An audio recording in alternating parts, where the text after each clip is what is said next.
Petrol pump पर हर जगह E20 लिखा तो दिख रहा है, लेकिन क्या आपको पता है ये E20 पेट्रोल आपकी गाड़ी के साथ क्या करने वाला है। नमस्कार दोस्तों, ये जो तुम अपनी गाड़ी में पेट्रोल डलवा रहे हो वो अब शुद्ध नहीं रहा।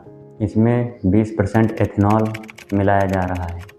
अब ये एथेनॉल क्या है, कहाँ से आता है, कैसे बनता है, इसके बारे में हम आपको बताएंगे। यह कोई फैक्ट्री में केमिकल मिलाकर नहीं बनता, इसके लिए चाहिए चीनी या स्टार्च। तो सरकार क्या करती है, सरकार गन्ने से चीनी बनने के बाद बचा हुआ गाढ़ा सिरा और जो चावल गेहूं सड़ रहा होता है या गोदामों में ख़राब हो जाता है उसे उठा लिया जाता है और इसमें मक्का का भी खूब इस्तेमाल किया जाता है। अब इस सड़े हुए अनाज या गन्ने के रस को बड़े बड़े टैंक में मिलाकर सड़ाया जाता है। जैसे देसी शराब बनती है ना, बिल्कुल वैसे ही बनाया जाता है, लेकिन उस शराब में पानी होता है। अगर पानी वाला एथेनॉल पेट्रोल में डाल दिया जाएगा तो इंजन पहली ही बार में ख़राब हो जाएगा।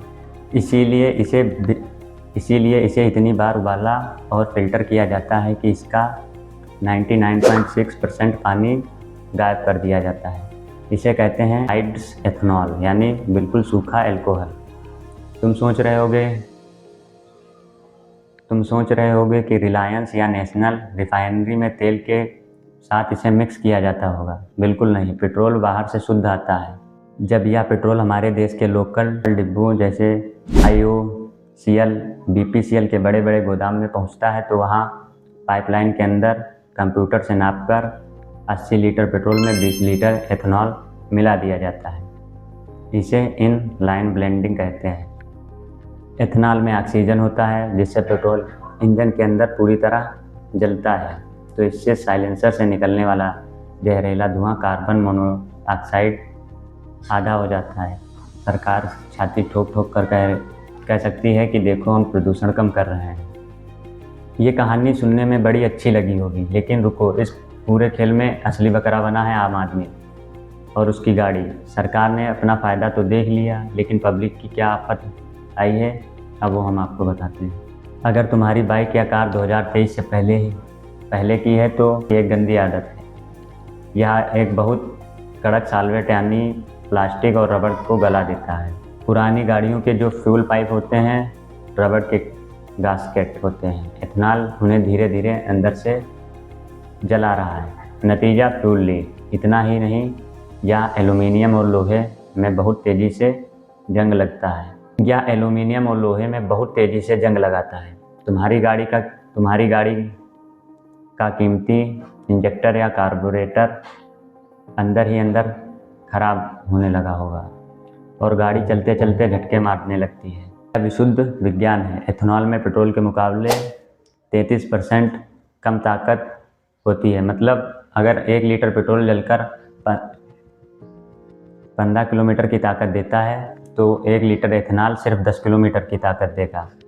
जब दोनों को मिक्स किया जाता है तो तुम्हारी गाड़ी का माइलेज सीधे 6% से 8% तक गिर जाता है।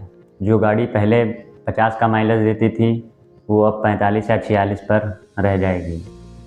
पेट्रोल के दाम कम नहीं हुए, लेकिन माइलेज कम हो गया, यानी घुमा फिराकर जेब आम आदमी की ही कटेगी। एथेनॉल को पानी से भी इंतहा प्यार है। मतलब अगर बारिश के मौसम में पेट्रोल पंप के अंडरग्राउंड टैंक में जरा सी भी नमी या पानी की बूंद चली गई तो पेट्रोल और एथेनॉल का पैचअप टूट जाता है। एथेनॉल पेट्रोल को छोड़कर पानी के साथ दोस्ती कर लेगा और भारी होकर टैंक के नीचे बैठ जाता है। इसे कहते हैं फेज सेपरेशन।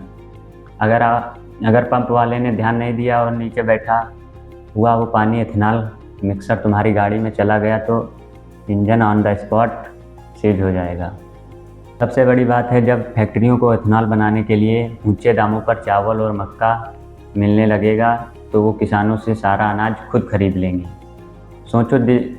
सोचो जिस देश में आधी आबादी को ठीक से खाना नहीं मिलता, वहाँ खाने वाले अनाज को गाड़ियों में जलाया जा रहा है। अगर किसी साल सूखा पड़ गया और फसल खराब हो गई तो देश में खाने को लाले पड़ जाएंगे, क्योंकि अनाज तो एथेनॉल बनाने में स्वाहा हो चुका होगा। सरकार ने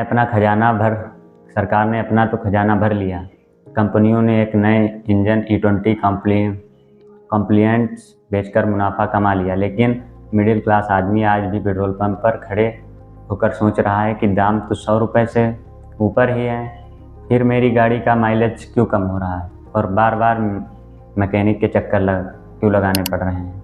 इस E20 वाले पेट्रोल पर आपकी क्या राय है, कमेंट में ज़रूर बताएं और हमारे चैनल को सब्सक्राइब ज़रूर कर लें।